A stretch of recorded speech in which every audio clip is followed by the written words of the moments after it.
Dalam hukum pidana Islam, jarima merupakan suatu bentuk kejahatan yang berakar dari pelanggaran terhadap perintah ilahi.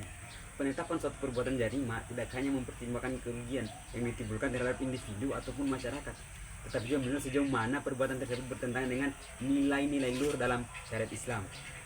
Oleh karena itu, penanganan terhadap jarima dalam Islam tidak hanya bertujuan menghukum, tetapi juga untuk memperbaiki, mencegah, dan menegakkan keadilan yang bersifat duniawi sekaligus ukhrawi.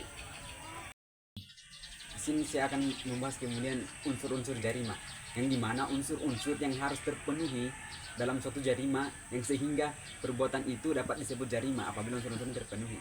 Yang pertama ada namanya unsur legalitas, yaitu suatu perbuatan hanya dianggap jarima apabila ada larangannya dalam Al-Quran, hadis, ataupun ijtihad dari ulama.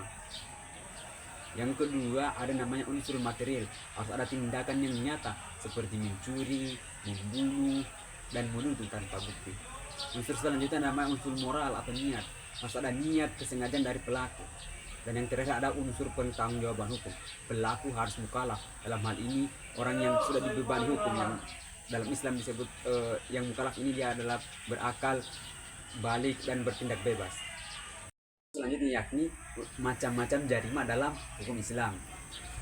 Jarima dalam hukum Islam ada bermacam-macam. Di antaranya yang pertama ada namanya jarima hudud. Jadi jarima hudud ini pelanggaran besar yang hukumannya sudah ditetapkan langsung oleh Allah Subhanahu wa taala. Contoh jarima hudud ini seperti zina, pencurian, qazaf, khamar, kiraba, dan lainnya.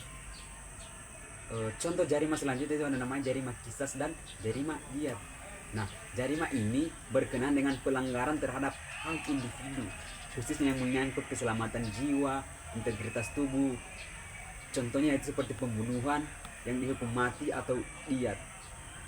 Nah, dan yang terakhir ada namanya jarima tazir.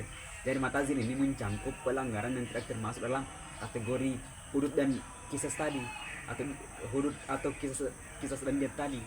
Nah, contoh jarima tazir ini seperti perbuatan-perbuatan baru yang aturannya belum diatur dalam nas. Nah, seperti contohnya itu ada korupsi, penipuan, suap, fitnah, penganiayaan, dan lain-lain sebagainya.